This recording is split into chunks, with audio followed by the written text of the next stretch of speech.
Everyone, and welcome to the Metro Outer Development Assessment Panel for Wednesday the 5th of November. My name is Karen Hyde. I'm your presiding member today and declare the meeting open at 9:35 a.m. And in doing so, I acknowledge that we are hosting this meeting on the traditional land of the Whadjuk people of the Noongar Nation.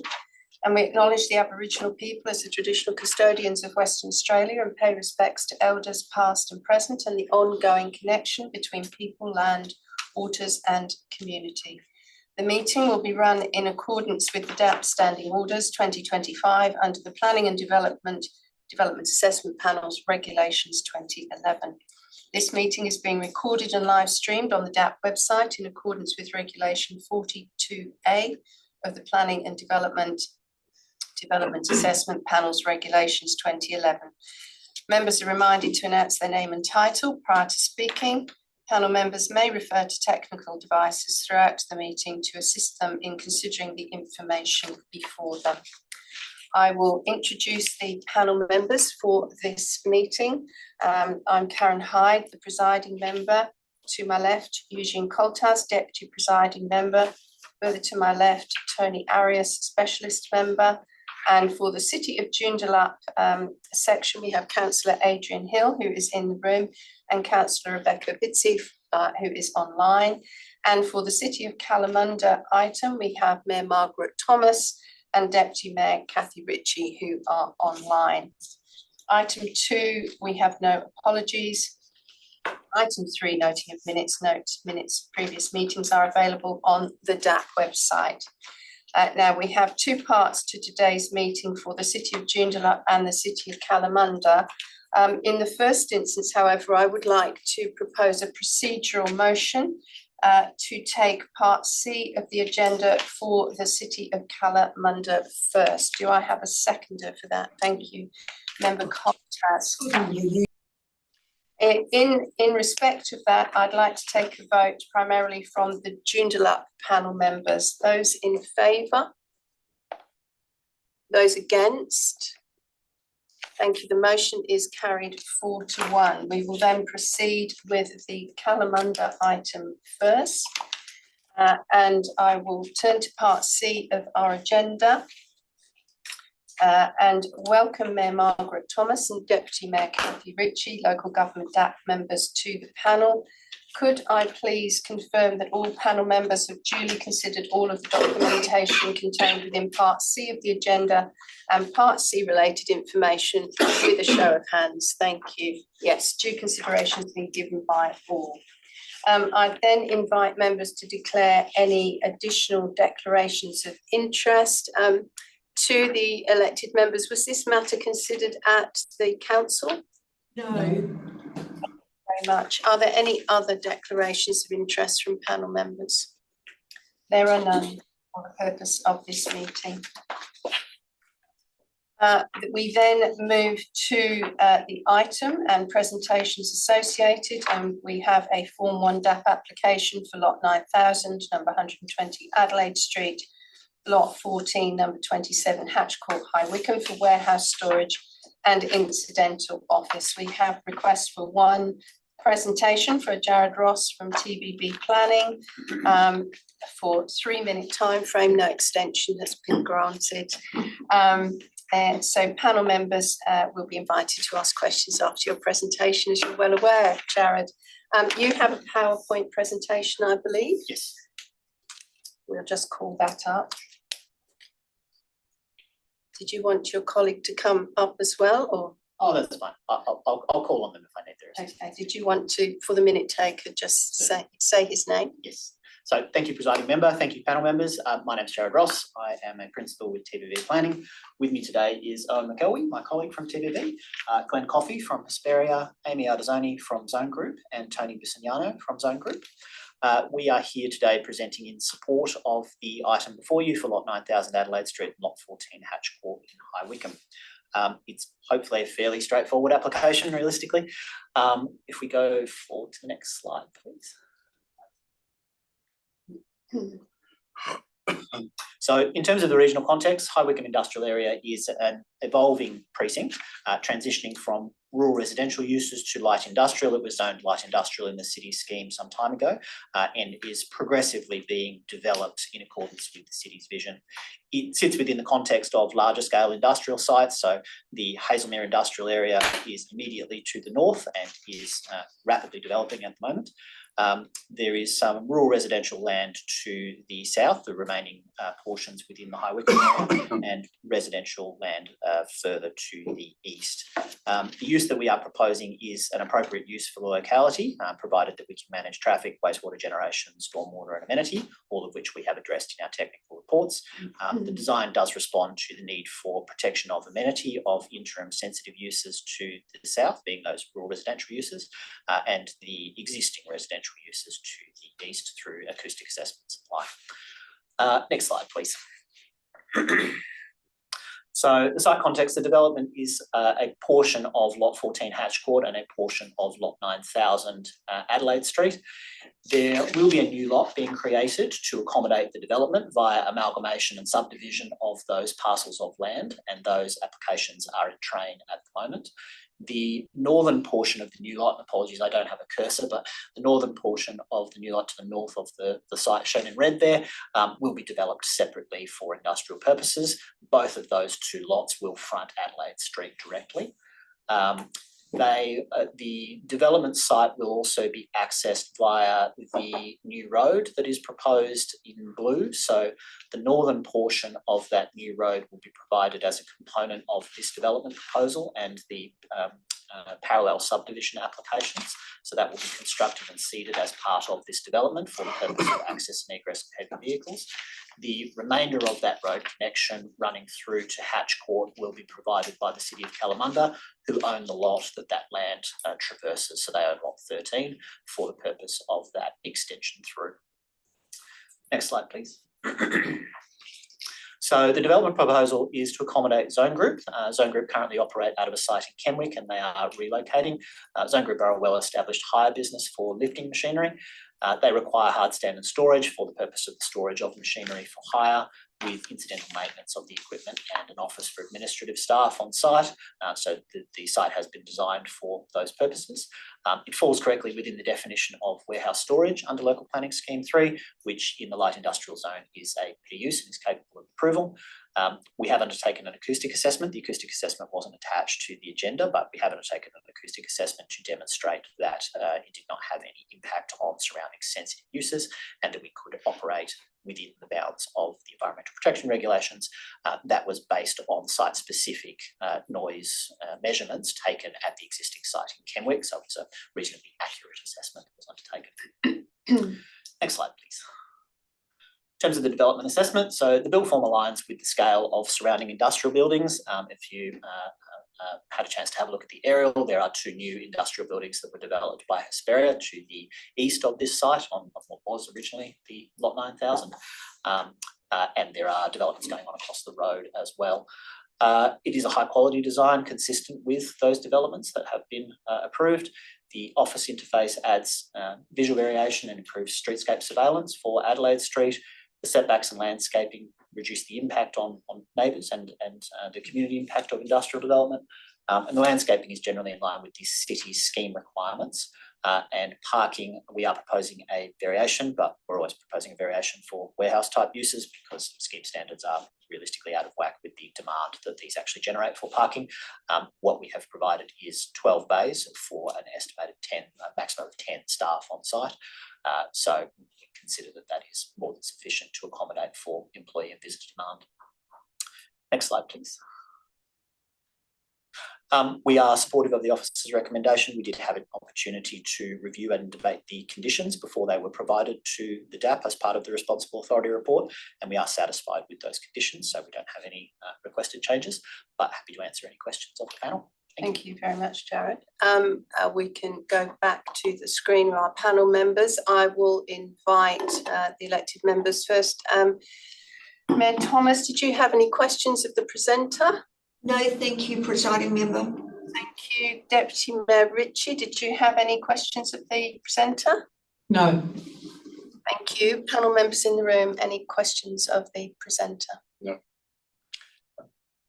Just confirmation, Mr. Ross, you indicated that you're happy with the draft conditions, including condition 3, which required a legal agreement to Yes. do with the access? Yes, but I think it requires a legal agreement or it requires the seeding prior to occupation. What we will actually do is seed and construct the road prior to occupation. So, Okay, it's part of the subdivision. yes, Yeah, correct. okay, thank you. All right, there are no further questions. Thank you for the presentation. We will now move to the city officers. Again, in order, Mayor Thomas, did you have any questions of either Regan Travis or Tracy Cooney-Walsh? No, thank you, presiding member. We've already had questions answered. Oh, okay. Would you like to advise us of those questions and answers? I just checking on things like the road and just checking on some of the conditions. Okay, thank you. Minor things. All right. Deputy Mayor Ritchie, did you have any questions of the officers? No, thank you, presiding member. Okay, thank you. Any questions in the room? No. Thank you. Regan, just for the benefit of the rest of the panel, would you just like to sort of highlight your responses to some of those questions that you've handled internally? Through the chair, thank you, presiding member. The questions really were some light clarification, as Mayor Thomas mentioned, about primarily where our usual sticking points are with industrial development of this nature, and this one's a little bit, whilst there's agreement that's been reached between the city and the applicant, there is a bit of unpicking that we had to do with the planning framework in this area to make sure we're all on the same page, but we've managed to achieve that. So largely that was about the condition that has been mentioned regarding the seeding of the road, and I guess a level of understanding that's been reached with that requirement.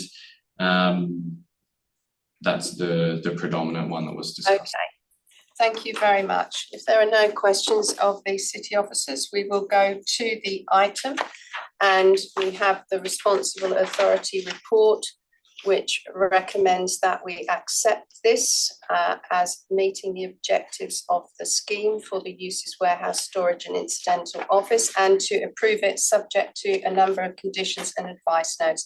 Is there a mover for that, please, as the primary motion? Mayor Thomas moves. Is there a seconder, please, for that? Deputy Mayor Ritchie seconds. Mayor Thomas as mover, would you like to speak to the motion? Thank you very much, presiding officer. The seeding of the road is really important to activating this whole area. So we are really happy that the applicant has met the expectations of the city. Basically, we think this is the right building in the right place. It meets all the normal planning requirements. The 31 conditions and 12 advice notes cover everything, such as noise, traffic, environment, bushfire. All of those things have been addressed, and the applicant has worked closely with the city. So we would hopefully the panel will approve this motion because we urge you to.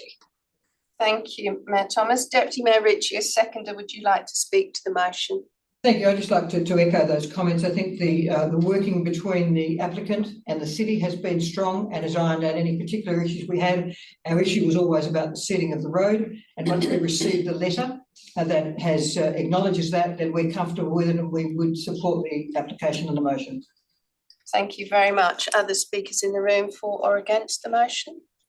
Member Angus. Thank you, presiding member. Look, I'll also be supporting the motion. In terms of the use class, it's permitted in the industrial zone under the council scheme.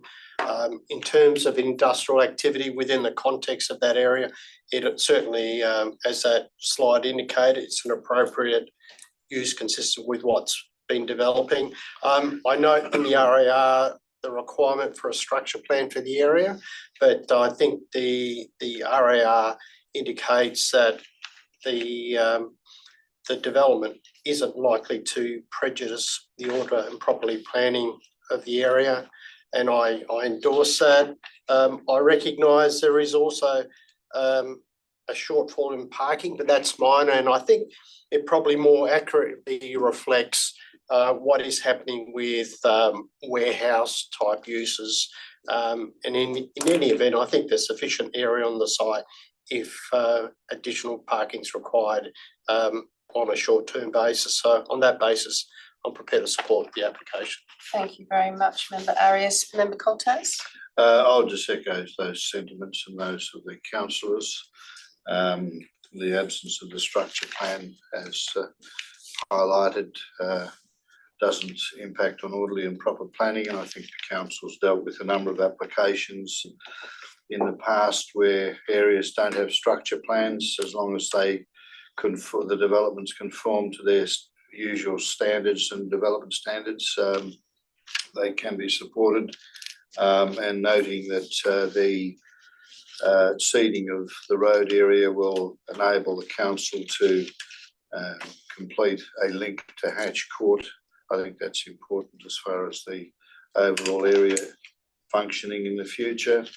And it's a little bit, I've noted the deficiency in landscaping, given the site, the size of the site, and there could have been a little bit additional widening of the landscaping strips, but at the end of the day, I think that the council's identified that they're not concerned about it. So all in all, I'm supporting the application. Thank you, Member Coltas. I'll briefly speak to the motion. I too support it. I'm quite comfortable that as well the office use is incidental to the primary use of warehouse and storage, and can be accepted, meeting the objectives of the scheme and zoning tables.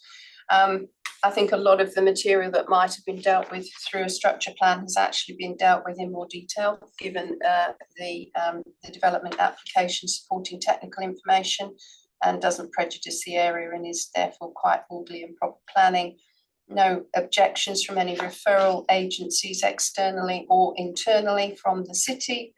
The changes that were made in response to the DRP comments adequately cater for the staff's levels of amenity, and generally complies with the site requirements, and concur with the other comments made by other panel members. Therefore, I'm happy to support. So I'll return to the mover. Mayor Thomas, did you wish to make any closing statements? Sorry, Mayor. Sorry, could you repeat that? We lost your sound. Oh, sorry. No, thank you, presiding member. Very good. Therefore, debate is closed. I shall put this motion to approve as per the RAR with no amendments to the vote. Those in favour? That's a unanimous decision. Thank you very much. Just briefly to close out this part of the agenda, we have no Form 2 DAP applications and no Section 31 SAT reconsiderations. I'll therefore thank Mayor Thomas and Deputy Mayor Ritchie for their attendance, also the staff for making themselves available for questions, and thank the applicant and their team. And we'll just wait while we rejuggle chairs and panel members, and see you again next time. Thank you. Presiding member. Thank you, members.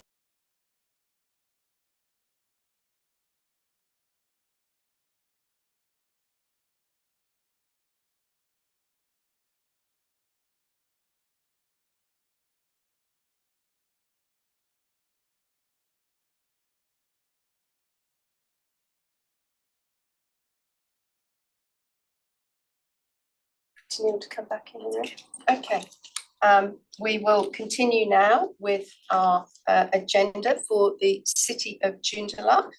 And again, just introducing the panel: Karen Hyde as presiding member, Eugene Coltas as deputy presiding member, Tony Arias as a specialist, Councillor Adrian Hill, and Councillor Rebecca Bitsy for the City of Joondalup.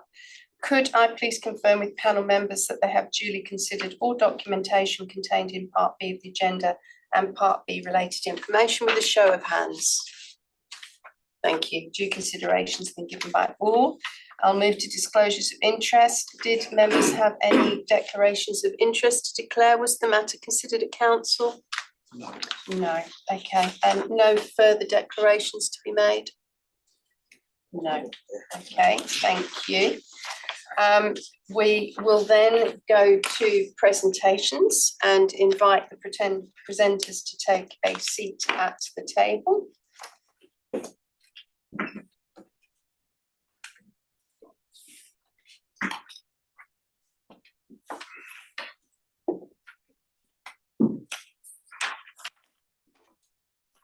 Now we have two presentations today from Joshua Carmody from Planning Solutions and Scott Glanby from PTG Consultants. Each have been allowed 3 minutes to speak in regard to item 3.1, lot 23, 357 Warwick Road, Greenwood, for a 2-storey development comprising 7 small dwellings and 1 ancillary dwelling. You also have other members of your team available to answer questions, I believe. So, Joshua, did you want to introduce your team and their names and their purpose? No worries. Sorry, just do we get the presentation up there? Sure. Thanks. There's a PowerPoint, I think, isn't there? That's right, yes. All right, so Planning Solutions on behalf of Spinnaker Developments, with me Scott Lambie, the traffic consultant, and Sam Clopper, the project architect.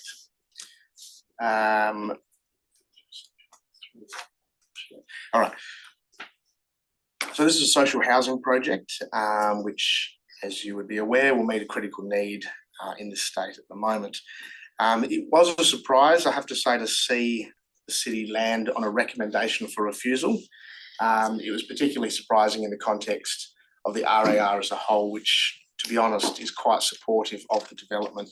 If I can quote the conclusion, it affirms that the development satisfies the applicable objectives and design principles of both the current and proposed planning frameworks in all elements, with the exception of the proposed access arrangements. So that's the city's assessment. So what that sort of gives us is quite a supportive RAR, which is somewhat at odds with, if you don't mind me describing it this way, quite a weak recommendation for refusal. So without repeating in detail the deputation summary, I'll just summarise the response to a couple of the minor matters that were raised in that recommendation for refusal.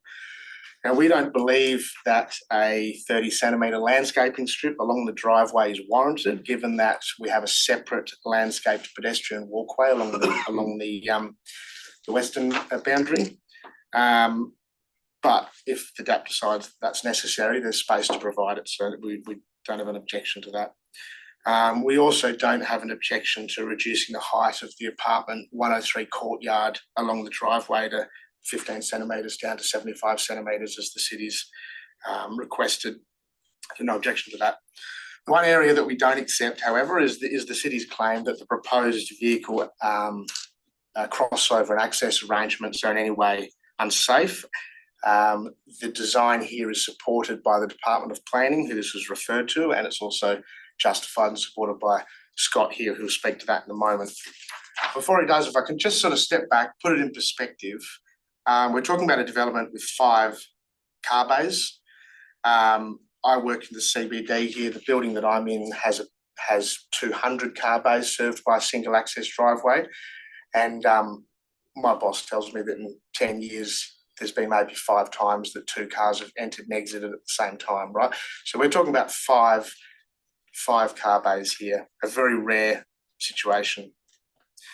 It's not unsafe. All we're talking about is effectively a minor inconvenience of a few seconds to the exiting car as the entering car manoeuvres around them slower than they might normally.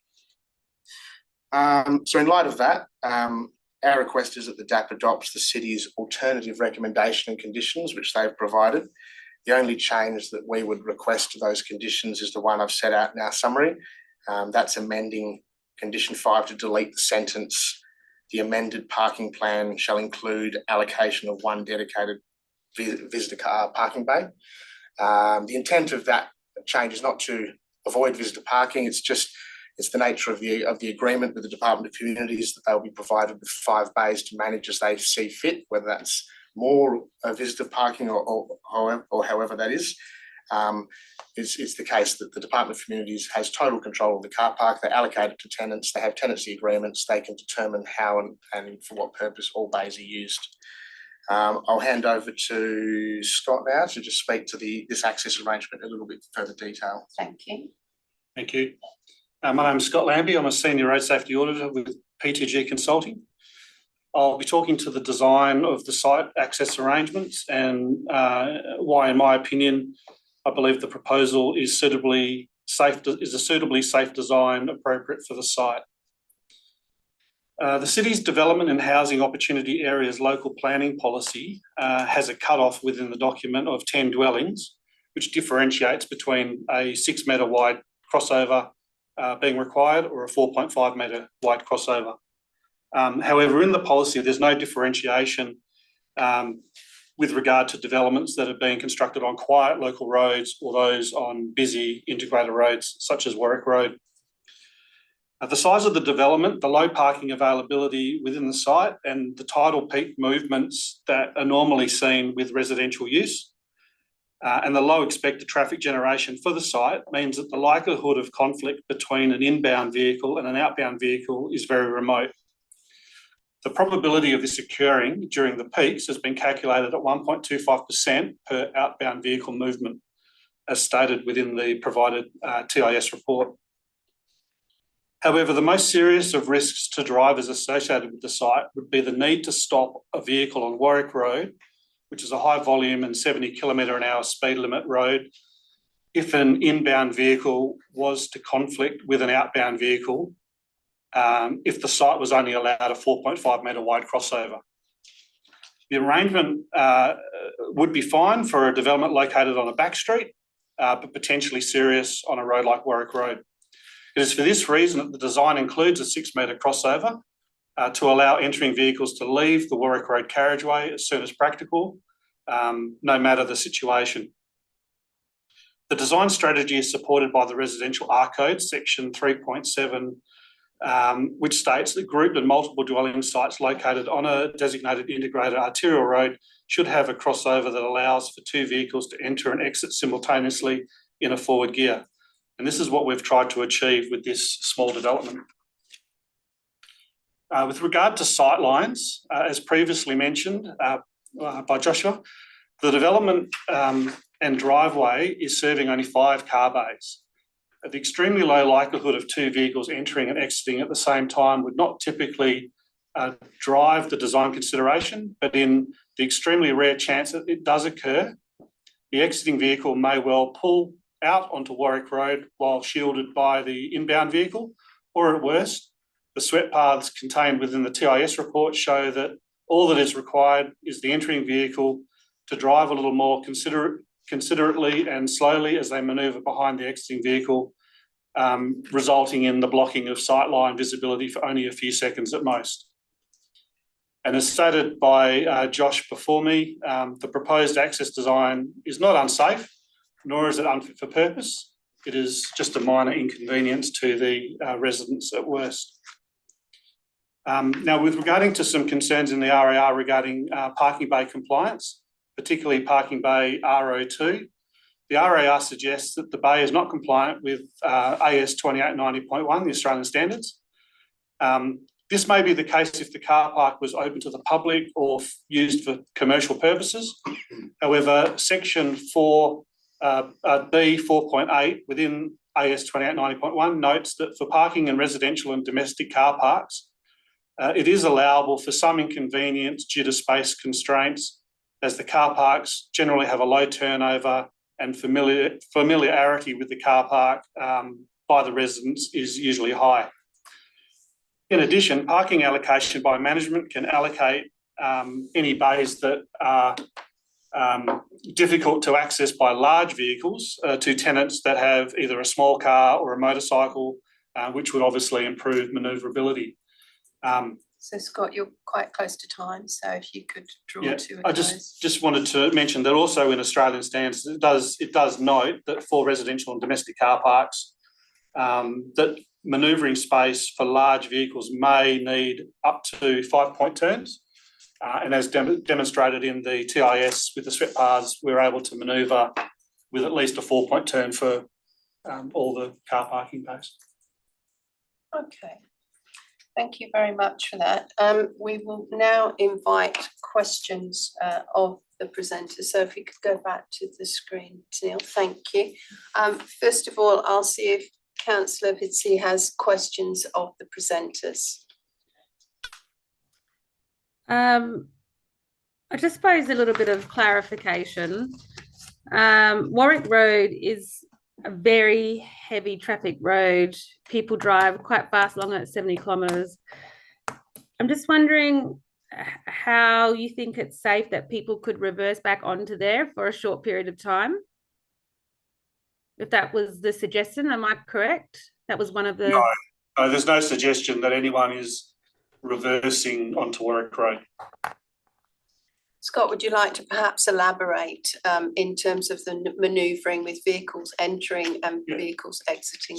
So the proposal, so based on the deemed to comply criteria that was included in the RAR, it suggested that the site should only have a 4.5 metre wide crossover. However, we're providing a crossover that is 6 metres wide. And the reason for that is it allows vehicles entering the site to enter in a forward gear, pulling into the left of the wider crossover and allowing sufficient room for an outbound vehicle to be able to exit the site again in a forward gear, noting that the site access is left in, left out only due to the median on Warwick Road. And at no point does the vehicle need to reverse. The vehicle that is pulled into the crossover is able to manoeuvre behind the exiting vehicle, access the driveway and proceed to the rear located car park. So no reversing is required to get in and out of the site. As far as the crossover is concerned, obviously reversing is required in the car park. So it means that a car doesn't stop in the lane whilst they're waiting for a car to exit. Yeah, there's no need, based on the design, there's no need for a vehicle to stop on Warwick Road to allow exiting vehicles to leave the site. They're able to pull off Warwick Road and therefore not be prone to being crashed into with a rear end crash. And I suppose this system is relying on people's familiarity of the space. When people are entering the space and not familiar with the space, that would increase the risk.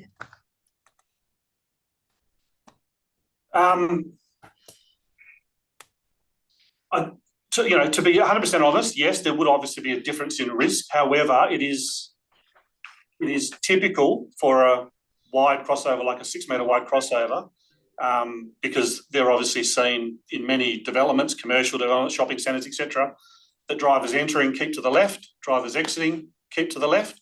And so with a 6 metre wide crossover, which is as wide as a typical local access street in a suburban residential area, that two-way vehicle movements are easily accommodated within a crossover of that width, within the virgin entering into the property.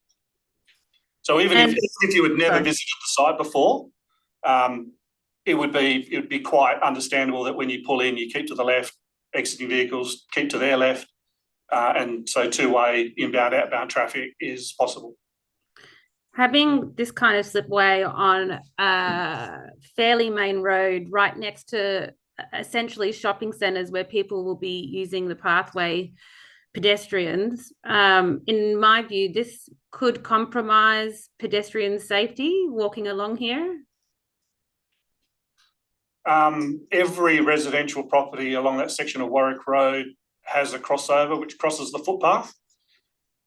So there wouldn't be a significant increase in hazard to pedestrians due to the fact that it's such a low traffic generating site and only capacity for 5 cars to park within the car park. So there's 8 residences, possibility of 2 people living in each one. Most properties along there wouldn't have that amount of people. Do you think that is adequate to have only 4 parking bays? And the fifth one obviously is not up to standard, so we're just hoping that they have cars that fit, but yeah. Yes, the short answer is yes, the R codes, excuse my voice, the R codes allows, really only requires one visitor bay for this location, but social housing, generally 20% of tenants have a car.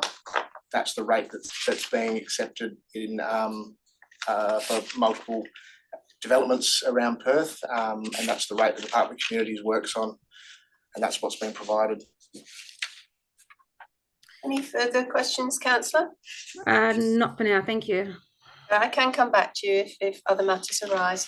Thank you. Councillor Hill, questions of the presenters. Yes, thanks to you, presiding member. I'm going to focus on this particular issue. She's the main concern with this proposal. It's actually not too dissimilar to a previous proposal we had last month, and there were issues there, albeit that adjoining road was a lot quieter than the road that this project is based on. Hence, perhaps a few more concerns. I guess and just by way of background, I drive professionally, so I observe driver behaviour and I'm particularly interested in road safety. I'm looking at, and it might be helpful to have the presentation back up. Yes, we can share the screen again, certainly.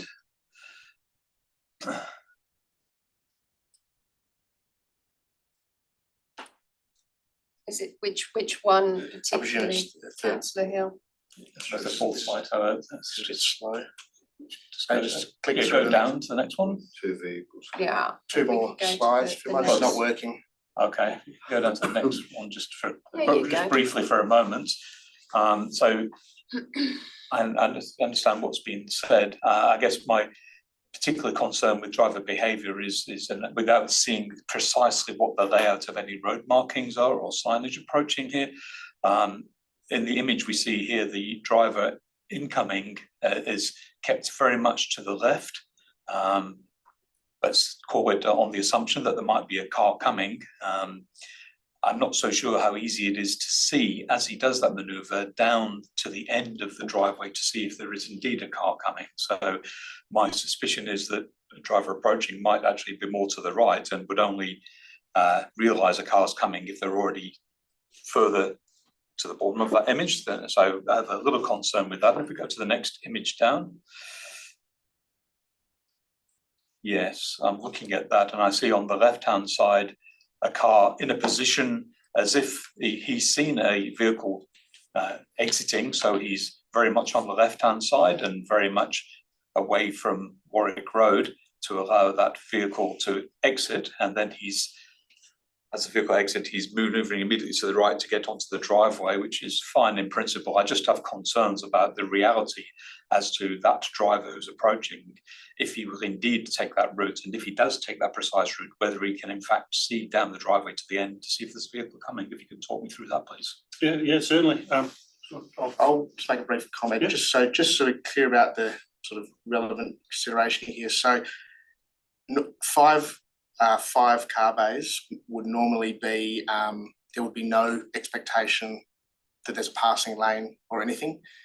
This would be compliant with a single access.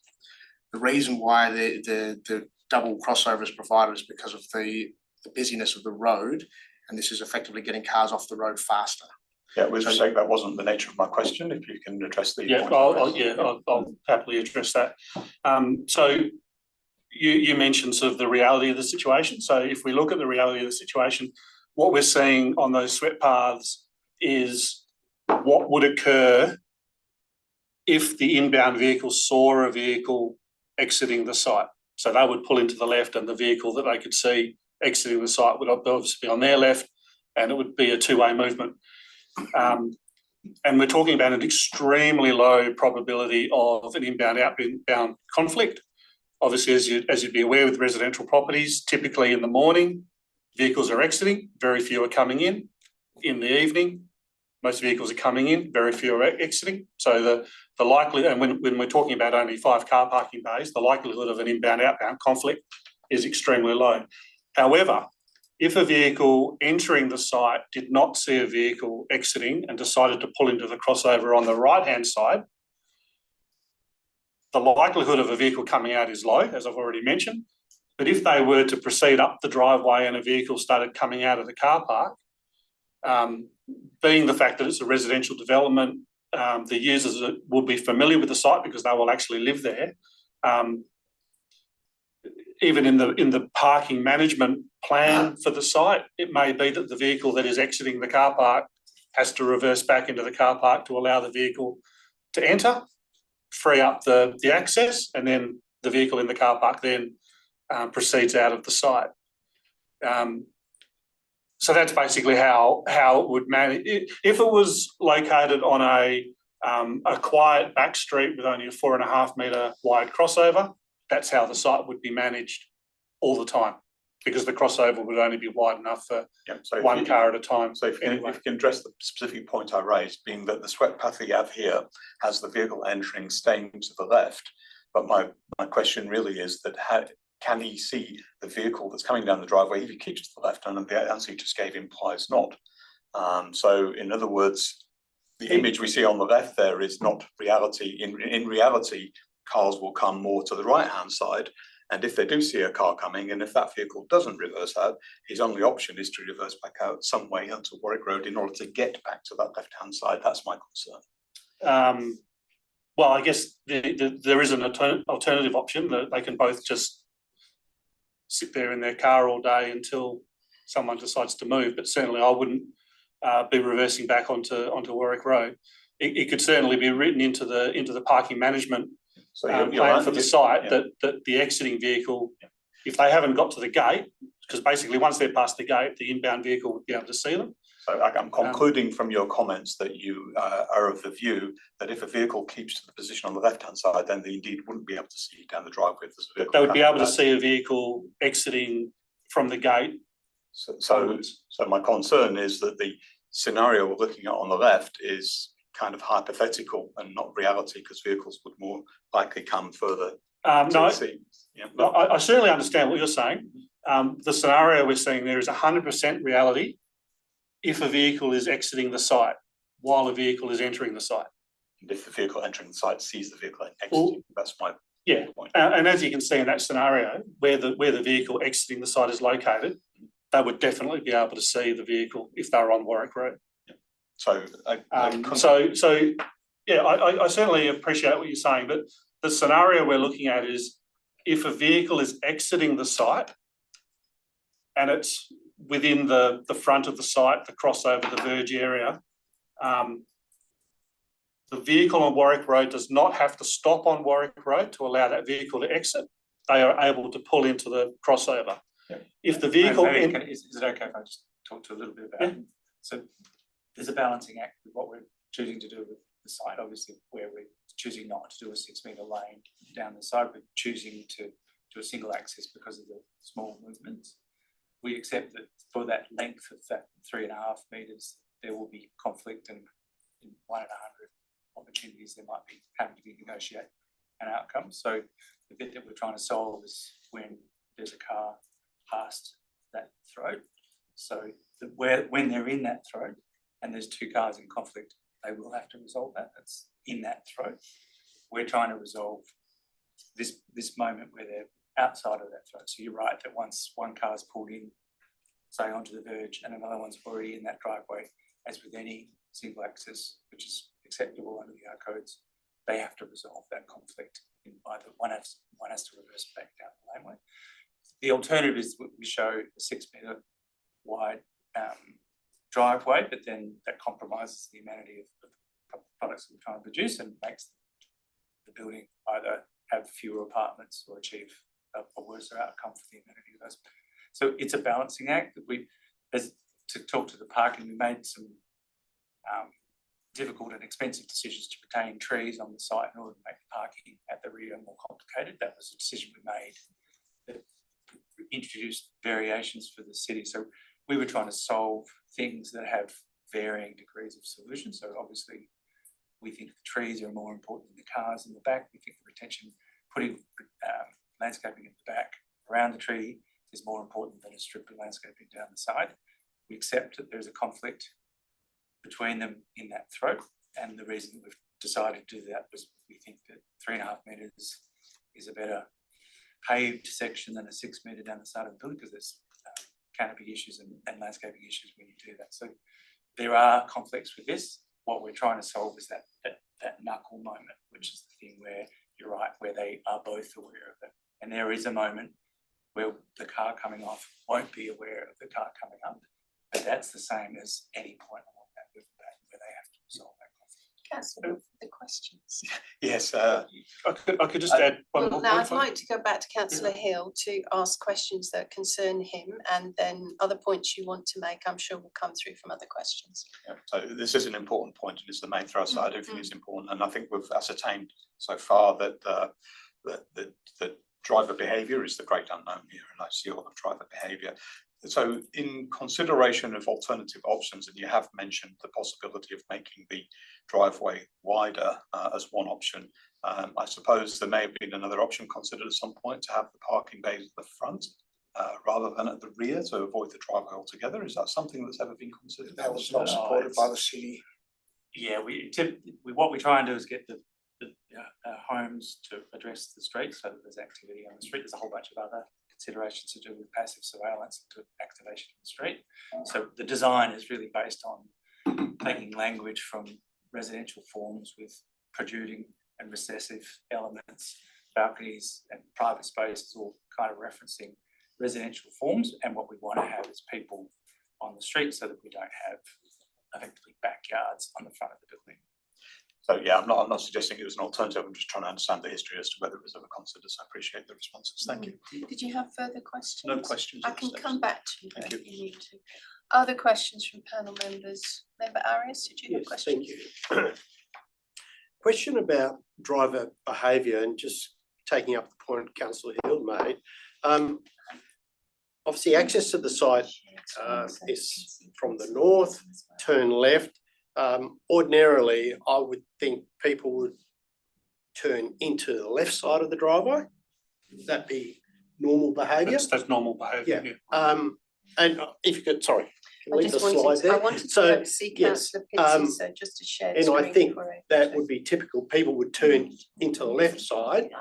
And I just wonder, a question about the treatment of the crossover. Is there a way of encouraging that without necessarily making it wider, just so that people, once again, driver behaviour, you go left rather than turning into the right side? So is that something that you've considered? Yeah, well, I mean, obviously, in the traffic report, we don't necessarily consider that. I certainly wouldn't expect line marking to be appropriate, but potentially you could have contrasting colours within the crossover. So you could have a colour for outbound lane and a different colour for the inbound lane. So it, visually, it makes sense. You could do something like that. And without sort of suggesting something, yeah, that's an alternative. I was just thinking, not necessarily line marking, but the treatment might actually delineate a centre of the driveway. And once again, driver behaviour, you tend to go left rather than right. The other question was around the positioning of the vehicle entering the site, and whether, once again, the driveway, the other side of the footpath, should look like a driveway rather than a different treatment, so that people feel comfortable turning left and staying left. Is that something that's been considered, where the jacaranda tree is just the south of that? Look, that could be conditioned if that's what the panel wanted. No, it's a question about whether that's been considered. Again, it's the idea was that we have the space for the car to move, and the thinking was that we have the finish on the ground to feel more residential and to feel more like a crossover. That's more to be just more generous to the front of the building, so it doesn't look like the cars are the winner. So obviously you have to choose between amenity and cars. It's unusual that they both improve. So we have elements where we can solve the car problem, but we're also trying to improve the feel of the look at the front of the building. So, but we could look at a taper or something. So the treatment of that area, just on the southern side of the footpath, what is that? What's the treatment there? That hatched area? That's paving. Maybe. So it is hard stand. It's traffic behaving. Yeah. The idea of it is to allow for this movement, but using a material that transitions from road to residential, so you don't feel like the front of the building is full of car park. Okay. All right. So it's a decision we've made to make it feel more residential. Okay. Thank you. But that gate and that movement could be altered to better separate those two movements. Because in effect, what we're talking about is as though two houses next to each other both had their 3-metre driveways, and at the same time as your auntie was leaving her house, you were coming home, and at that moment, you just have to consider it. So we're just trying to replicate what is already an existing condition for two houses next to each other in a way that doesn't end up with massive frontage of crossovers. Member Coulter has questions. Yeah, I mean, it wouldn't be unusual for vehicles driving down Warwick Road, turning left into a single residential property to actually stop to allow somebody out. Because they are only single crossovers, most of them.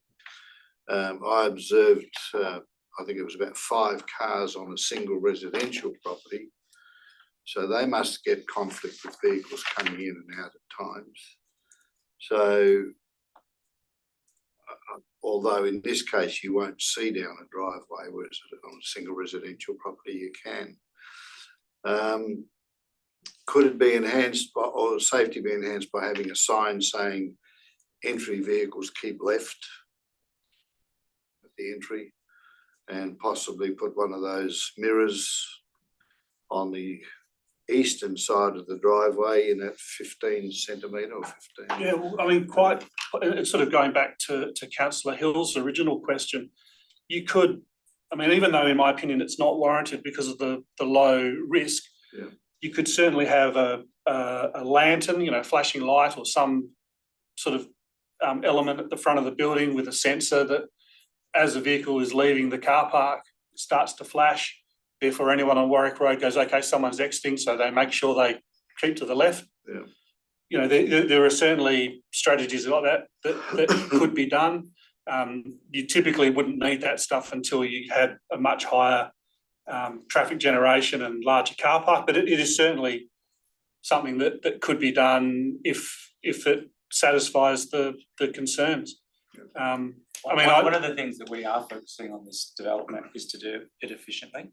We're trying to prove through a number of different projects that we're working on with the state at the moment that by going to industry, going to us, and we can propose solutions, we can do them more efficiently and more quickly than doing it internally. And I think one of the things I'm constantly pushing for on each of these developments is to not over-engineering them, like answering responses, being responsive.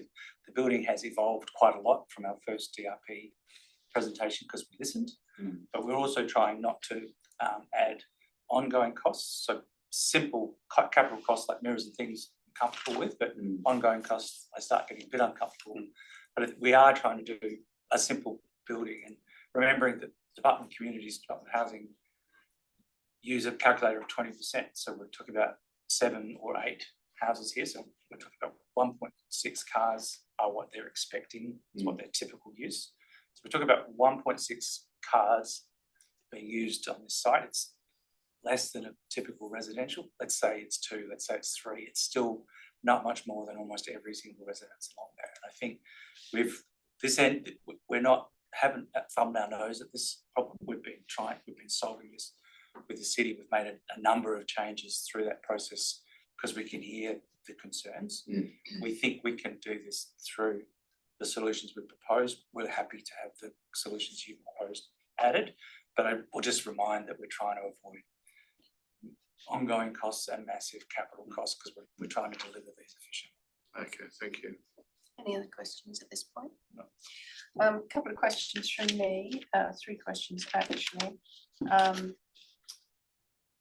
There was some suggestion that there were inconsistencies in the traffic analysis that was prepared around incoming vehicles and exiting vehicles. I think 5 going in, 6 going out or something like that. Questions under review. Did you have a response to that? That, I mean, The issue that you have is that the traffic generation numbers are based on the number of, like the standard generation numbers that Okay. you use when doing an assessment for a development like this are based on the number of units. Right. So It doesn't consider the number of car parking bays. all right, understand that, okay. So if it were to understand the number of car parking bays and then the 20% rule, what sort of incoming and outgoing are we talking about? If as mentioned, if there was only 2 cars on the site, you would potentially have 2 and 0 in the AM peak and 0 and 2 in the PM peak. Okay, thank you. yeah. There's also a question around the cycle bays, noting that there's a requirement for 8 cycle bays. Seems rather a lot, but nonetheless, we all want to stay active. That being the case, that they should be on site. They're not provided for on site at the moment, I believe. Is that right? I think they are. Yeah.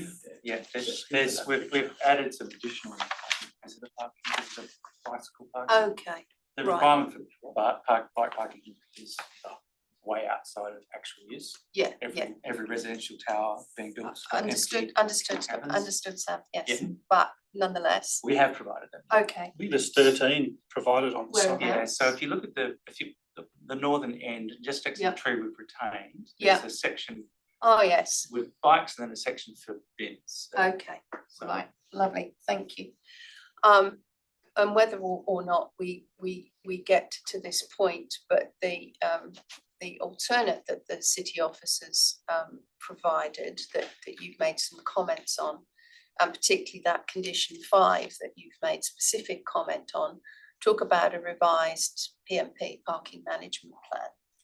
What are you anticipating that revised plan would take account of? Well, certainly, I guess it depends on the outcome of the approval and whether the crossover, for example, stays the way it is, or if there's any additional conditions or advice notes that might get Yeah. added as part of this process. Right. And then obviously the management plan would be modified to take that into account. Right, The car parking bay that has some manoeuvrability issues for larger vehicles, which you always test for, like the B80, B85 or B99, but the reality is it may only be a B50 that ever needs to park in it.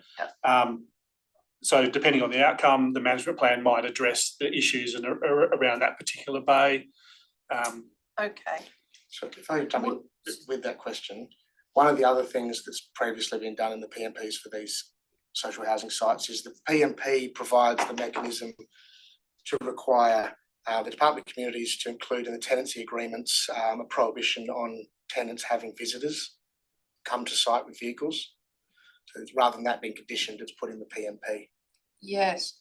And I was going to ask, pertinent to that response, obviously we anticipate that communities would hold on to this and manage it for the purpose, given the housing crisis that we're in.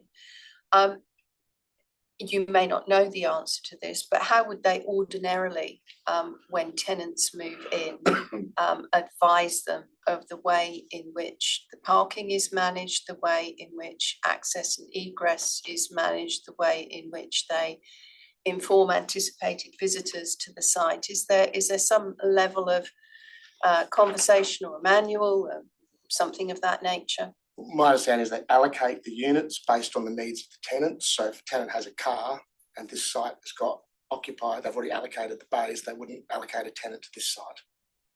But they control it via the tenancy agreements. Right.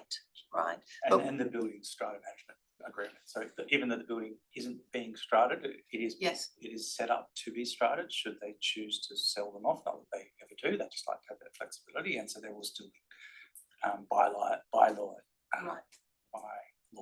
Yes. to cover waste and parking and noise and all those things that would normally occur. Yeah, because if this was just, say, for instance, this was a commercial and a strata thing and we were asking for a parking management plan, there would be some onus upon the operator of that parking management plan to ensure that their tenants use the parking allocated in the way that it's intended to be. So I'm anticipated that this parking management plan would be doing same, albeit it's not strated, but it is managed and operated by an overseer. Correct, yeah, that's correct. Okay, thank you. And then there's one other question. I think you might have mentioned this in your presentation, Joshua, I think, around the reduction of wall height adjoining apartment 103. There's Yeah, that's the wall that's, because it might be easier when you stand up. oh, well, nobody can see you when you're on screen if you stand up. I'll have to, Can you click to the next yeah, one? if you move the cursor down, then to the left, it's right next to the driveway, down Right. further. Yeah, down yeah, further. It's that courtyard wall around there. yeah. And that's to assist 75 centimetres, yeah. to assist with visibility Correct, and yeah. sight To lines. address some of that concern about Okay, seeing along Okay. the driveway. all right. Does that wall need to be there at all? It is still Okay. part of the, sorry. Yeah, it's it's just a front fence. It's not really a wall. It's just Okay. I think it's currently 1.2 front Yeah, fence to. and it needs to a- go It's a courtyard. 0.75. Yep, Yeah. yeah. Okay. But there might be some tweaks to that when we solve this parking. Okay, all right, thank you. I don't have any further questions. Do any other panel members have questions of the applicant? Yes, if we need some clarification as we move through, we can come back to them, but at Sorry, this, just oh just yes, getting member back to the Coltas. transport impact statement, you mentioned that there's one unit's got 2 bedrooms. I didn't notice that on the plans. Is that? That's the, one of the units has a, It's it's like a dual key. Dual key. It's like an apartment. ancillary thing. Oh, One of the apartments has so it's a twin key, so they can operate as 2 singles, or so if you're living next door to your mum, you can share a front door and have 2 different little studios.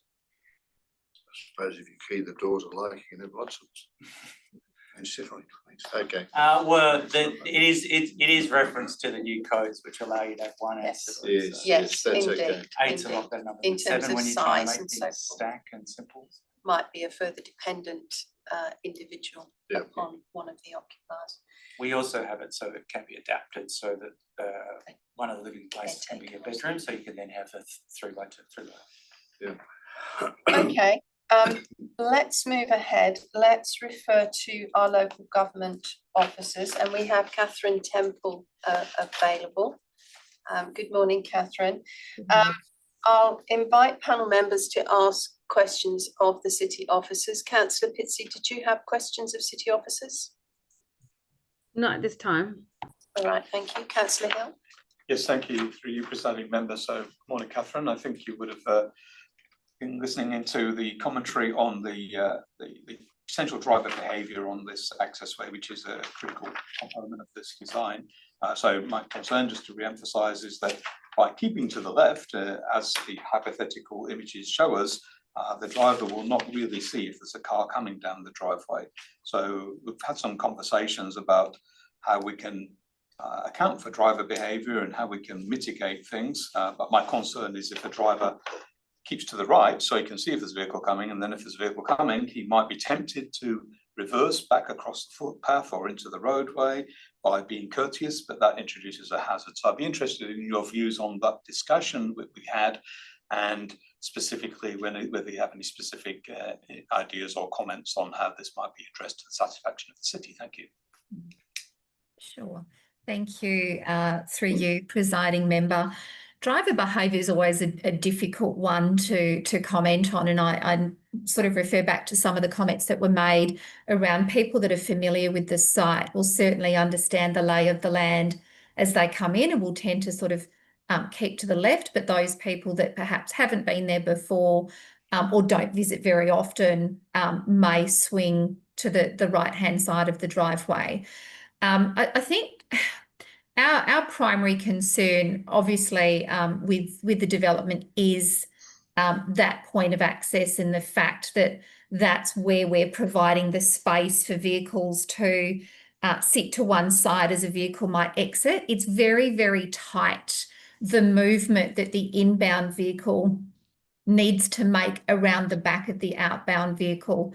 And in the applicant slide, I think the one that was titled crossover and verge parking, it's got a shot of the site distance assessment from the TIS, and that sort of shows the lines of the inbound vehicle virtually, well, they hit the outbound vehicle at the back, and they actually also touch on that wall to the courtyard for 103. And so in our view, it's too constrained a place for that to happen. And so I think there's obviously been some discussion around different pavement types.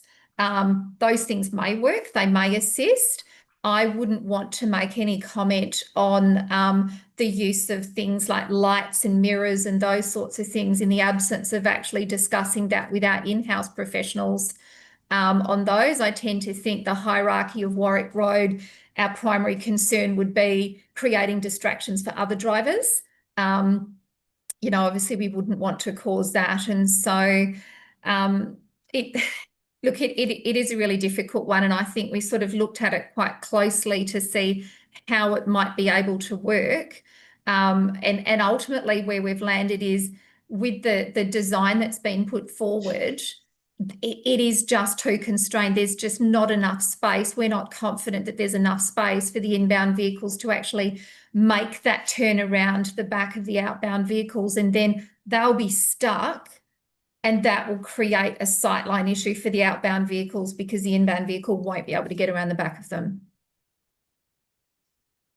Okay, thanks for your response. And if I may continue. Please do.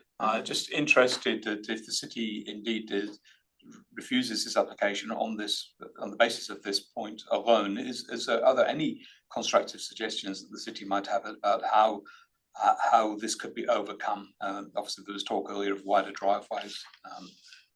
Are there any alternatives that could be pursued? Thank you.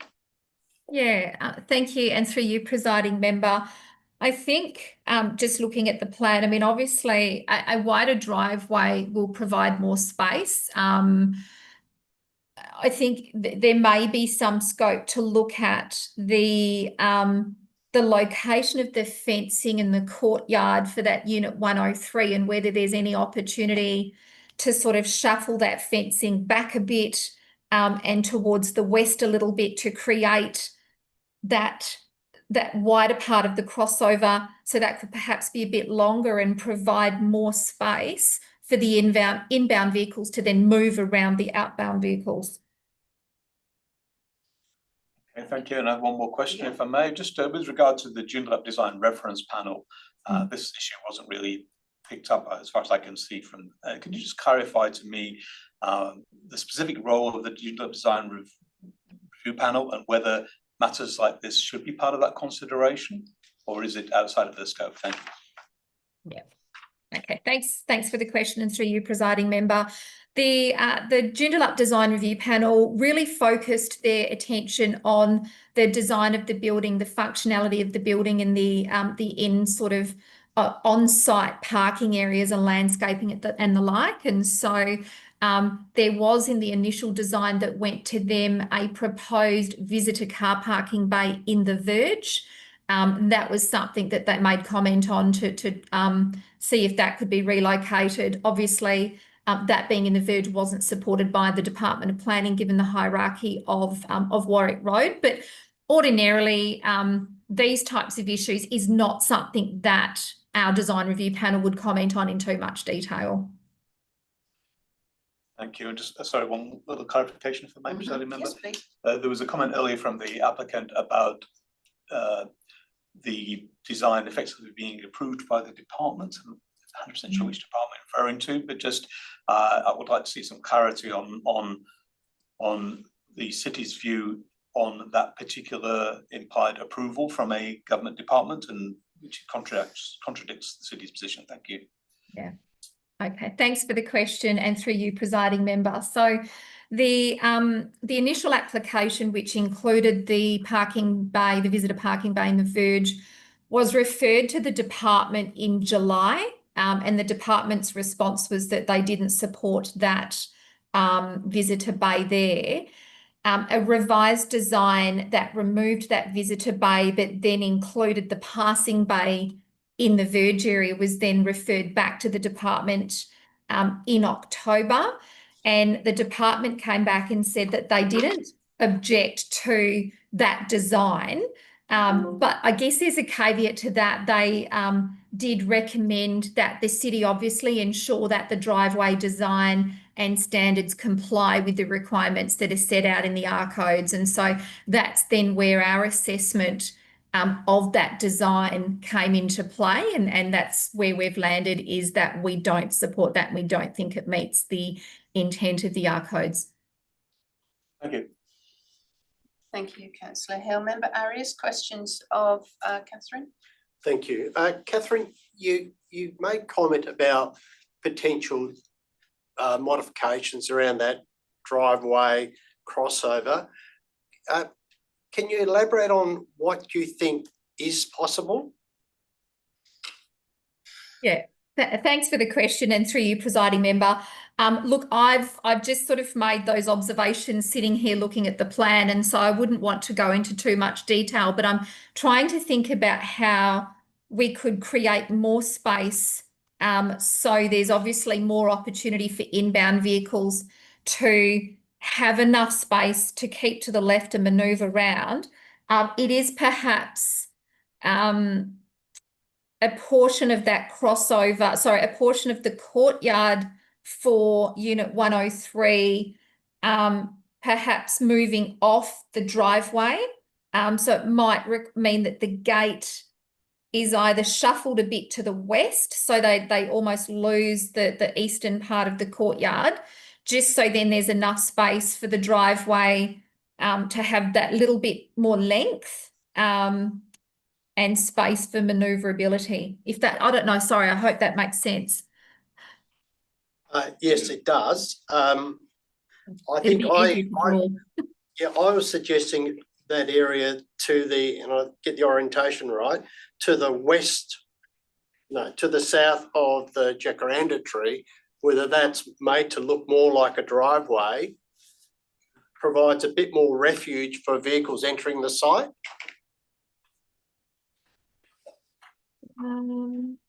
Yeah, I'm just having a look at the site plan here. So I agree with what you're saying in terms of the and I'm just looking at the plan that's in the TIS as well, because that sort of shows a different pavement type to the crossover that's on the other side of the footpath. So there's definitely an opportunity there for that pavement type to be similar to the crossover. I still think that there needs to be some more space, which is where some adjustment to that front fence and the fence that runs along the driveway could come into consideration to provide that little bit more space. So there's absolutely enough room for vehicles to manoeuvre around the back. Thank you. Could I just follow on with had you finished your questions? You had. I just wanted to ask a question, Catherine. Sorry, if we could just have a bit of silence while we're asking these questions. Thank you. There is, in the alternate that you have provided, a request for an amended parking management plan, and I'll ask you in a minute what your considerations are of the applicant's request to delete one of those sentences and references to the visitor car parking bay. But is there experience at the city of these sorts of things referring to access and parking management and actually including a number of things that might be considered going forward, which could be discussed between city and applicant, and then at the point that the city is satisfied with it, then obviously that is implemented. But the sort of matters that we have covered and discussed this morning, like driveway and crossover treatment, wall height, you know, any signage, etc., any tenant advice, etc., you know, it's not for us to redesign it here on the spot, etc. Yeah. That's obviously something that needs to be discussed between the city and the applicant moving forward. But I'm just wondering if that condition could be augmented in a way that would give the city satisfaction at this point that there is room to consider other means of designing that space in order to find a satisfactory solution without, you know, necessarily holding up the whole of the application, which generally speaking, the city, if I'm not wrong, seems to be broadly satisfied with. Yeah, okay, and thanks for the question. The purpose of the parking management plan was really because of the intent that the Department of Communities was going to have a party to be responsible for that. And so that was to ensure that tenants coming to live on the property were obviously aware of the constraints around parking and that parking would be allocated and those sorts of things. And so I've got a little bit of a reservation about, I guess, expanding that plan to also then include access and those sorts of things, because that wouldn't necessarily relate to the purpose of what that parking management plan was for. Right. I'm looking at condition 6, or then just wondering if it could just be an additional condition on there that there is an amended plan that's submitted to amend that modifies the crossover and I guess passing space. I'm not sure what we would refer it to, but that would obviously then involve some adjustment to the fencing and delineation of that courtyard for Unit 103. It might be cleaner to do a separate condition.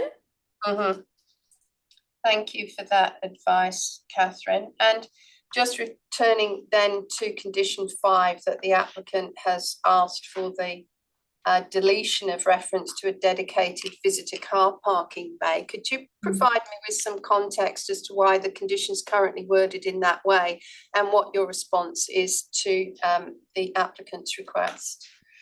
Yeah, and so there was actually just a slight inconsistency between in the TIS where it refers to, and sorry, I'm just getting to that point.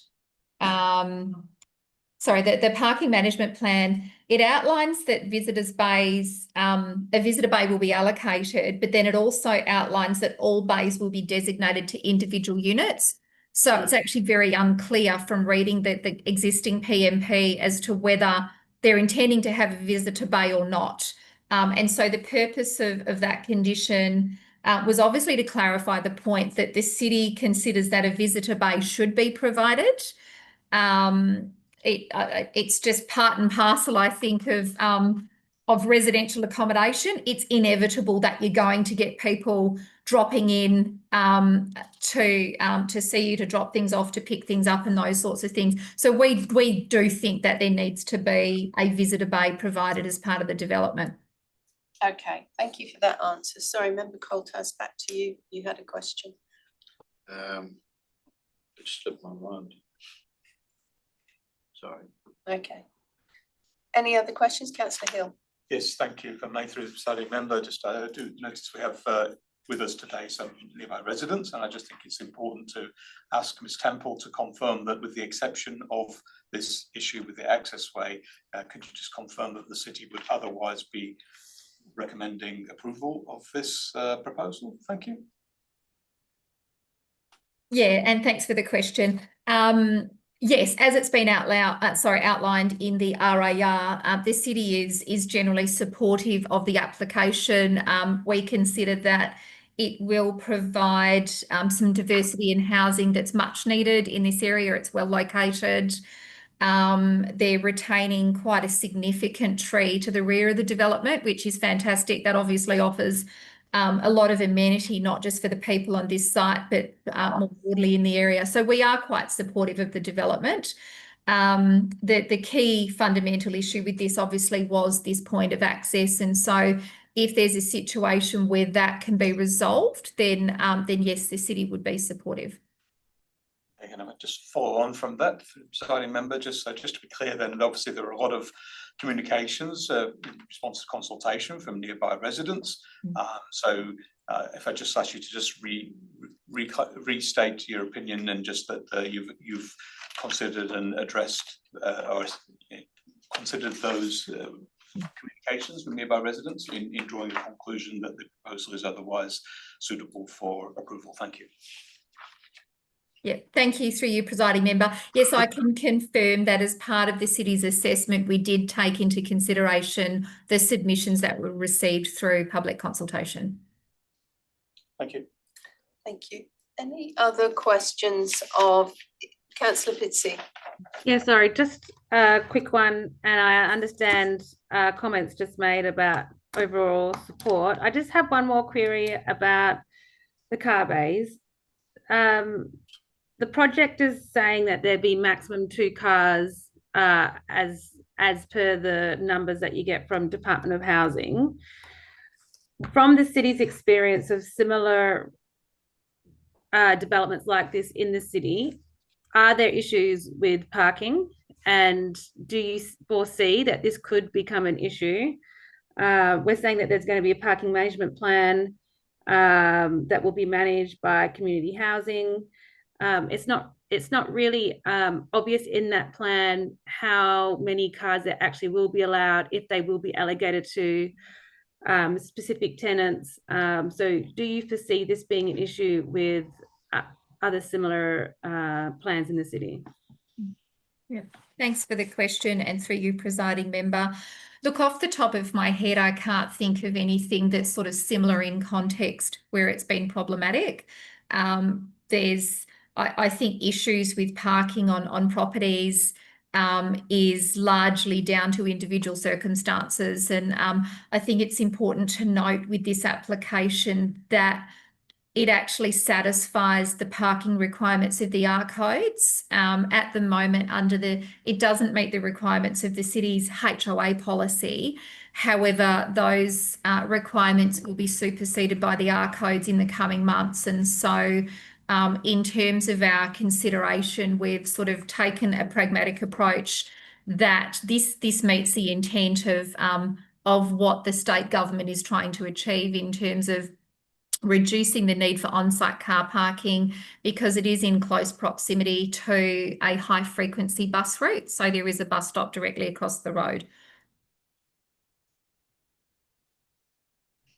Thank you. Can I have one more question, please? Yes. So in relation to the parking management plan, do you think it needs to be more specific about how many bays will be allocated to residents, and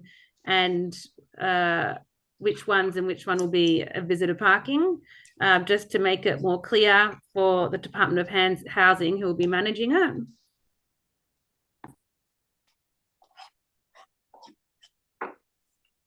Yeah, thanks for the question. I think we're not concerned so much in terms of which bay is assigned for visitors versus which bays are assigned to residents.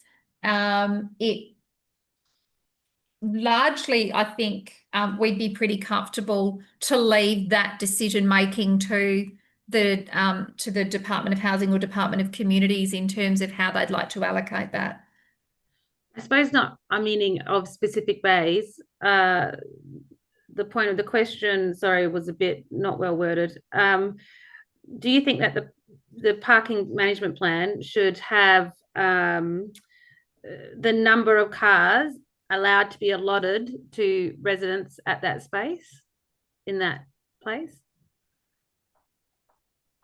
so that they can't have all possible 8 or eventually possible 16 residents having a car that needs a space? I think given the fact that the parking management plan needs to come back to the city for the city to approve it before it can be implemented, that would give us sufficient protection to make sure that they weren't going to be allocating parking that didn't exist on site. So we'd be able to quite comfortably manage the maximum number of residents that had bays assigned to them through that process. Thank you. Thank you. Other panel questions? Member Coltas. Yes, getting off the parking and access, I'm just looking at draft conditions. And one of them in draft condition 15 of the alternate recommendation. I was just wondering what the purpose of that is. It seems a little bit, and I'm not preempting the outcome of it, just querying the terminology there. Yeah, that is a standard condition, and I guess that is just to ensure that the quality of the finish on retaining walls and front fencing is of a good standard.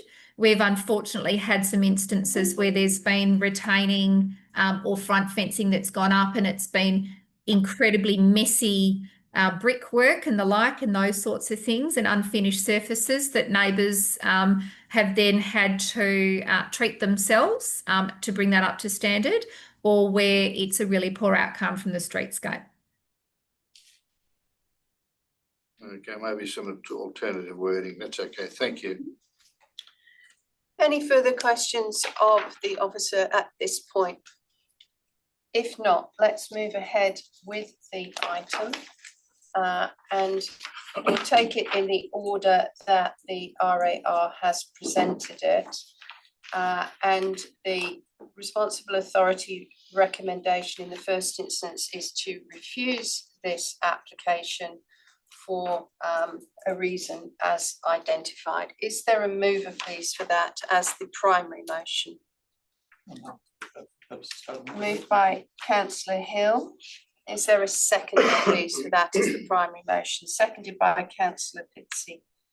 Councillor Hill has moved. Would you like to speak to it? I'll speak very briefly, yeah, without saying too much more than's been said already. I just appreciate the city's view on this matter, and therefore I'd be very interested to hear the view of all panel members as to as their position on this. Thank you.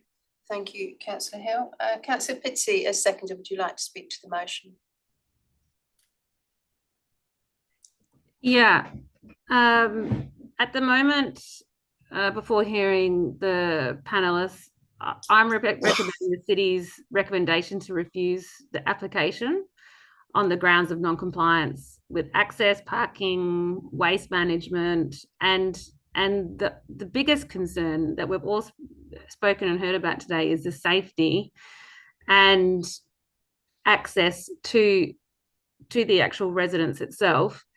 I don't think we can belittle human nature and how people drive and maneuver around the streets.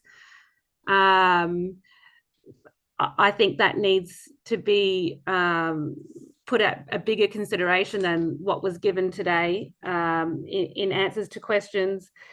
And the fact that, yes, maybe it's a low number of cars to enter and exit that area. It's possible. It's also possible there could be higher than what's said today. But even if it is a low amount of cars, the risk of accident, injury to pedestrians, damage to the amenity itself, when people are trying to maneuver in and out of there, I think is actually makes that a higher profile risk than what's being verbalised today. So that is why I'll be recommending at this point in time the city's recommendation.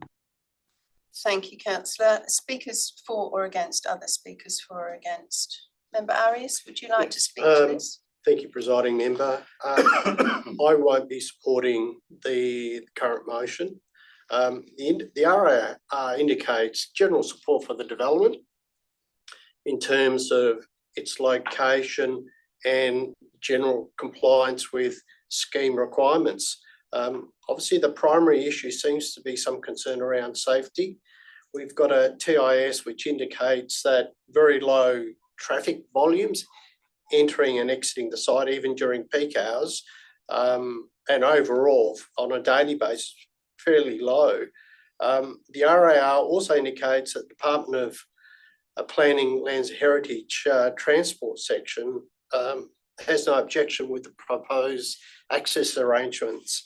I acknowledge that perhaps the access isn't ideal and could lead to some difficulties, but I also believe that could be addressed as the city's officers indicate, potentially modifying the crossover and driveway around the entry of the site, just provide a bit more flexibility and margin for people entering it. So on that basis, I won't be supporting the current motion. Thank you, Member Arias. Member Coltas. Yes, I'm not supporting the current motion either. I think when you look at the responsible authority report, the application, the fact that we as a panel haven't really zeroed in on a number of other issues, so we seem comfortable with the form of development and the amenities that are provided for the development, the landscaping, the retention of tree. We've tended to focus on one issue, and that seems to be the access into and out of the site. I agree with Mr. Arias that there is low volumes. A number of residents' properties along Warwick Road single residential properties would have 4 or 5 or maybe even more vehicles, with a family of 5 or 6 people living in them. Each person would have a vehicle.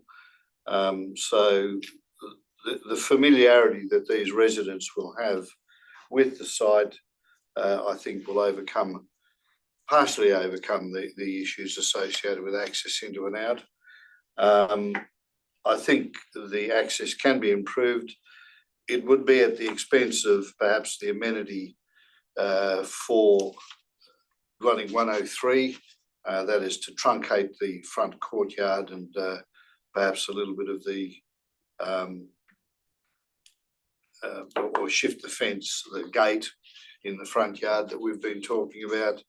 I have no problem with suggesting some signage at the front and even one of those convex mirrors that tend to pop up on sites. They're all to reduce impact.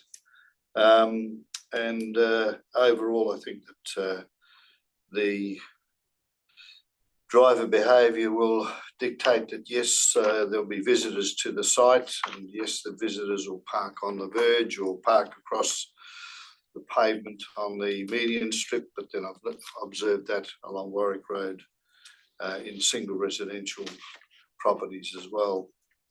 Not ideal, but it does happen. And perhaps after hours, there may be some use of the parking at the Greenwood Village Shopping Centre for visitors that are familiar with the site. And I think the management of the site by Department of Communities, one would hope that they do allocate bays for those residents that need them. So I'll be speaking against or not supporting the current recommendation. Thank you, Member Coltas. I too will not be supporting the recommendation to refuse on the basis that having considered the RAR and the technical information that's been provided, and whilst I do note a number of community objections to this, it is indeed aligned with the objectives of the local planning scheme and the officer's assessment against the R codes and the city's policies. Find that the vast majority of requirements are actually complied with, and where they're not, they are of a minor variation, and therefore can overall be supported with the exception of this front accessed driveway configuration. Now, I think again, the officers through question time have provided us with the potential for a new condition which would allow the applicant and the city to look at the design for that area to minimise the risk and to make the entry satisfactory or optimise that entry as far as safety concerns go without overly hindering the amenity or the overall configuration and number of units. So I think there is a way forward and therefore that's something that I think we should support in order to enable much needed housing supply, that it is designed in a way that meets a number of our state and local planning requirements. So I will not be supporting the recommendation or the motion to refuse. I'll return to Councillor Hill as mover. Yes, thank you. I share the concerns of the city officers, and I'm of the view that designers of this type of project should carefully consider access and egress to the site to ensure that the safety of all is appropriately considered. That not only includes vehicles entering and exiting the site, but also other traffic on Warwick Road and users of the footpath. That includes pedestrians, cyclists and e-ridables. Also, we've discussed that in the images presented to us, then in order for the exiting vehicle to have appropriate sight line of Warwick Road, then the vehicle that's entering needs to carefully manoeuvre in a tight space behind that vehicle and mindful of driver behaviour. Having said all that, I'm encouraged that the discussion we've had implies that if we move to an alternate recommendation, there'll be scope of considering amendment of conditions to address these appropriately. And given that, as we've all discussed today, the proposal in general is very widely supported by the panel, then I'm comfortable to vote against this recommendation and to move to the alternate for further discussion. Thank you. Thank you, Councillor Hill. That closes the debate on this motion. I shall put it to the vote. Those in favour of the motion to refuse? Councillor Fitzley. Those against the motion to refuse? Did I say that the wrong way round? No, I said it the right way round, didn't I? That's Makes sense. thank you. That's 1 to 4. The motion is not carried. We therefore return to the responsible authority report, and in this instance look to the alternate, which is towards the back, page 14 or page 26 of our consolidated agenda. And the alternate is to approve the application subject to a number of conditions and advice notes. And I'm therefore looking for a mover for that alternate. I'm happy to move. Sorry. Yep, I'll second. Seconded by Member Coltas. Thank you. Sorry. I'll just briefly speak to it. As I said earlier in my earlier response to the first motion, I think this is a relatively small development and it is appropriate in terms of the dual coding. It's very close to Greenwood Village Centre. It has frequent public transport very nearby. It aligns with the objectives of Local Planning Scheme 3. The site areas per dwelling are acceptable under the R codes. The reduced parking is acceptable, I believe, given the location, the access to public transport, and also in this respect, the tenant type, but notwithstanding the tenant type, still, I think in terms of its location and proximity to other modes of transport and facilities, it would be acceptable in any case. Looking through all of the technical documents, they have been accepted by the city's assessment. There are no visual privacy issues. They meet the performance criteria. And therefore I find that, and also retention of the mature tree plus the introduction of 12 additional trees and street trees is all very commendable. So I'm able to support this development. However, I would like to move an amendment to introduce a new condition. I will read out my wording, but I would also take the liberty just to check with the officer that my wording is okay.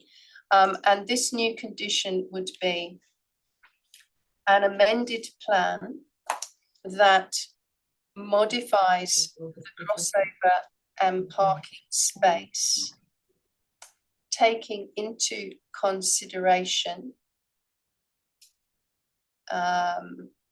crossover and driveway treatment, courtyard wall to apartment 103, gate position, and other matters to the satisfaction of the city. And probably timing as well. That would be prior to lodgement for a building permit. Catherine, would you mind just commenting on that wording? Is that similar to what you were suggesting? Yes, it is.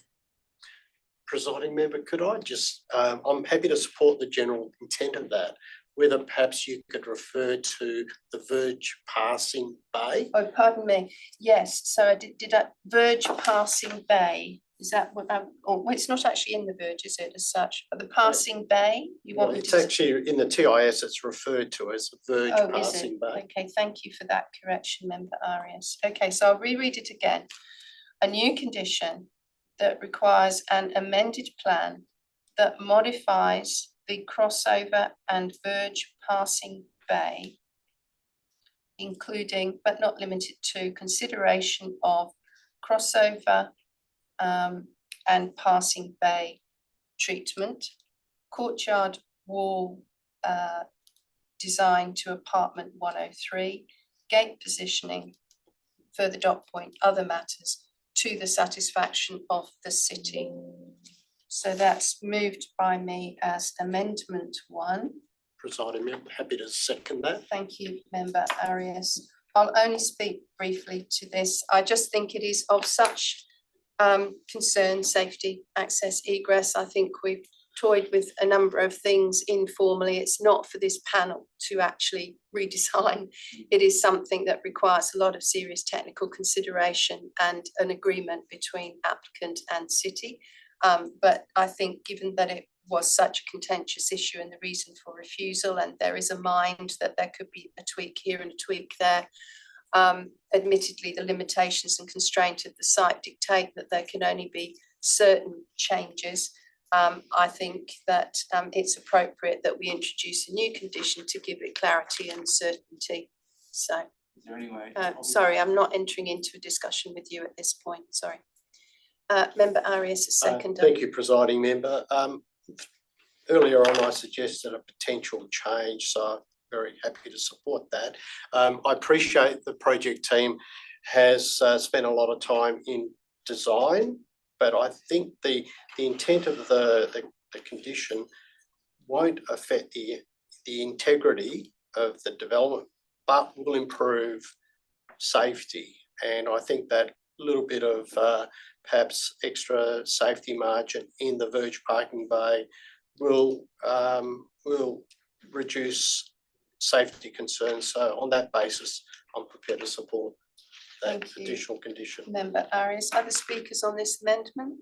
Councillor Hill? Yes, thank you. Can I just clarify, this is an additional condition. Where does that sit in the recommendation? Does it sit as in the middle or between 5 and 6 or in that area or at the end, just for a good order? Oh, yes, probably between 5 and 6 and renumber the remaining. Okay, thank you. Yes.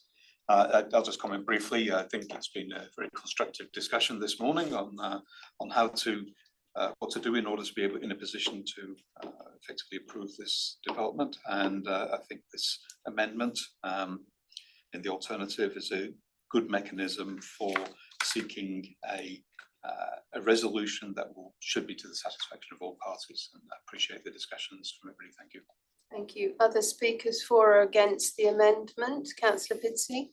I appreciate the amendment, and I think it'll go a long way to making that entrance and exit safer for the site. Yeah. Thank you. Member Coltas, did you wish to speak on the amendment? Only just say I support. Okay, I don't think I need to close statements on that. So let's put amendment 1 to the vote. All those in favour? That's unanimous. Thank you. I don't have anything more to say as mover, so I will go to Member Coltas as the seconder.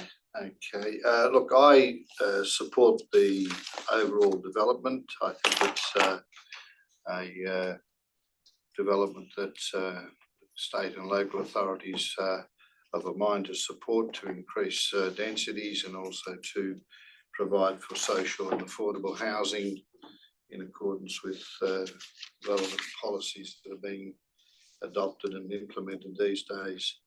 The development is generally consistent with the planning framework in terms of zoning and uses and the policies that have been identified within the Responsible Authority Report.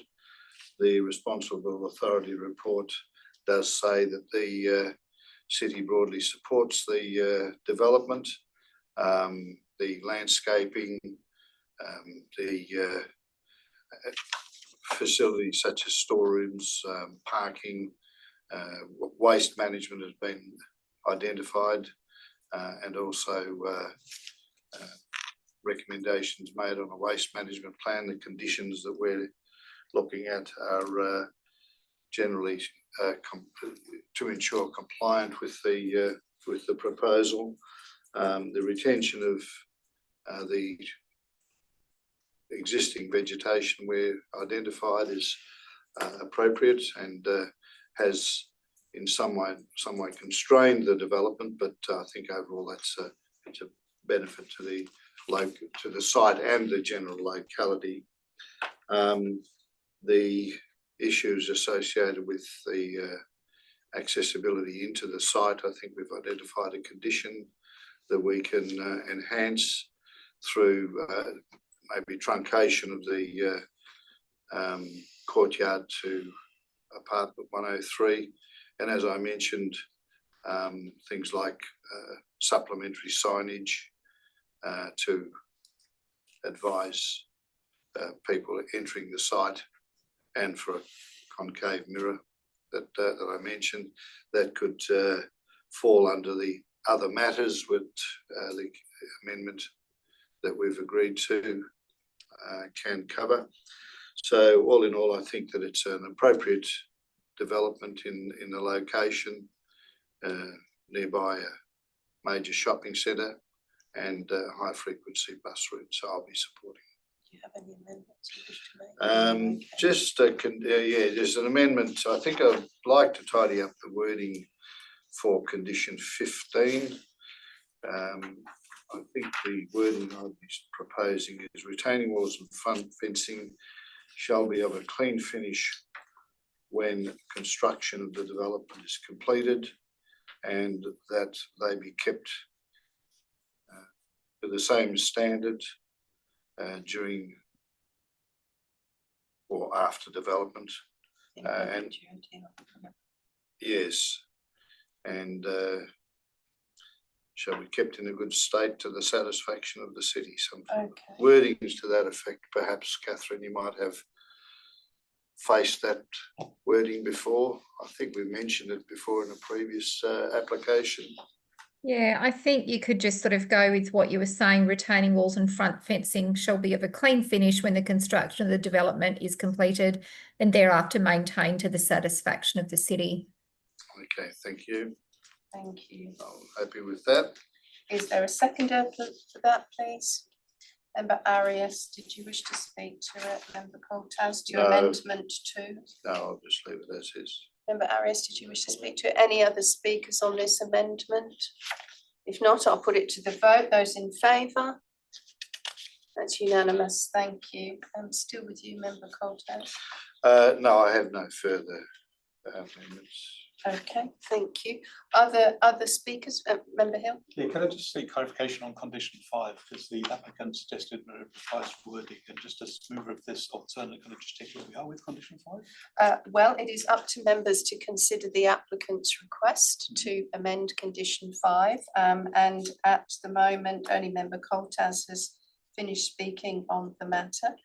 So other members, yourself, Councillor Fitzy and Member Arias could make that amendment if you chose to. Encourage on where we were. That's where we are. I'm comfortable with where we are.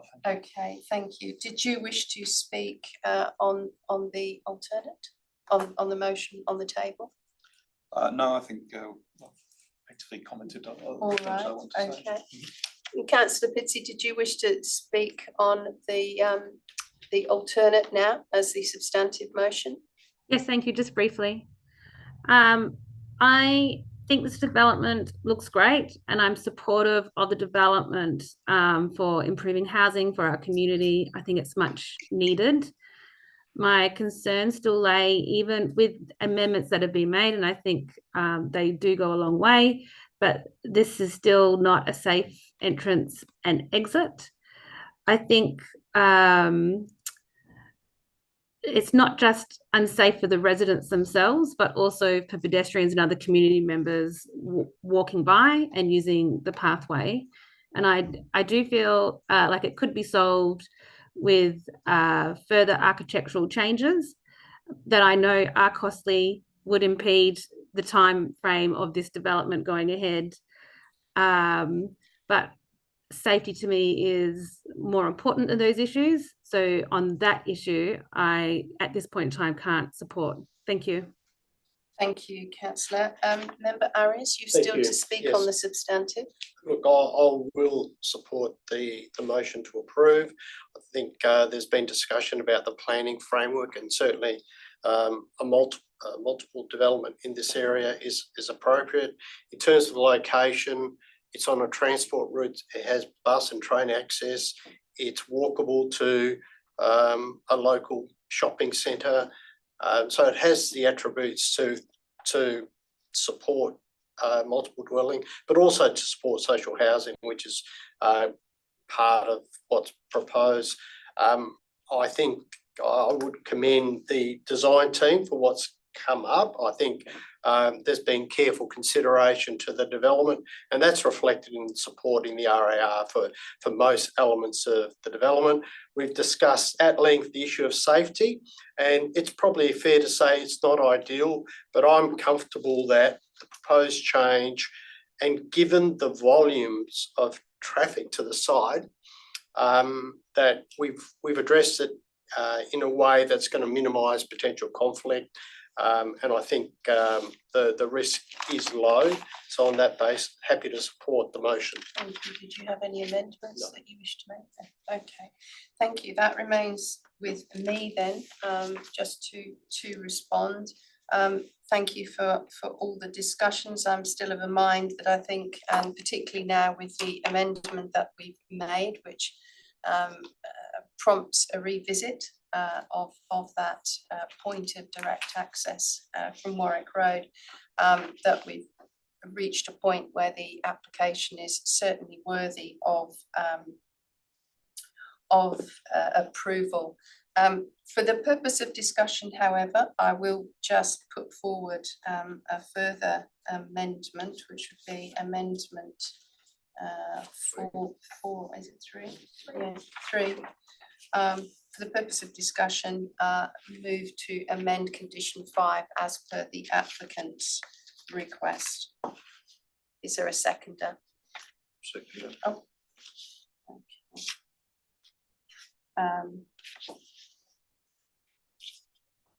I have an open mind about this amendment. I can see from the applicant's point of view that they'd like to leave the allocation of visitor parking bays to the department to manage. However, were the department not managing, I think we might have required a parking bay, and I certainly note that the city officer was keen to see a visitor parking bay still identified. So I'm quite interested to hear what other members have to say on it. Member Colters? Yes, I think that it's acknowledged that there will be a visitor parking bay on site. I'm not sure whether so I'll leave that up to the Department of Communities, but I think that once they identify it, I don't think it's going to be moved around. They're not the sort of thing that you would have a sign that you would sort of move around from one day to another. So I'm happy to amend the condition and leave it up to the car parking management plan to identify in due course. Okay, other speakers for or against this amendment? Let's put the amendment. Sorry, Councillor Pitsey, yes? Just a question on the amendment. The parking management plan has to go back to the city, that's correct? Yes, indeed. So if the city feels that a parking bay needs to be said that it's visitor parking and that would be more appropriate, then they can put that into the parking management plan at a later time? Yes, indeed. Okay, thank you. Okay. If there are no other speakers, I'll put this to the vote. Those in favour of amending condition 5 as per the applicant's wording? That's unanimous. Thank you very much. And that finishes my right of reply and closes debate. So I will now put the substantive as amended to the vote. Those in favour? Those against? That motion is carried 4-1. Voting Councillor Pitsey was against the motion. Brings us to the end of that particular item. And just briefly on our agenda, we have no Form 2 DAP applications and no Section 31 SAT reconsiderations. I'll take the opportunity to thank Councillor Adrian Hill and Councillor Rebecca Pitsey, our local government DAP members from the City of Joondalup, for attendance and participation.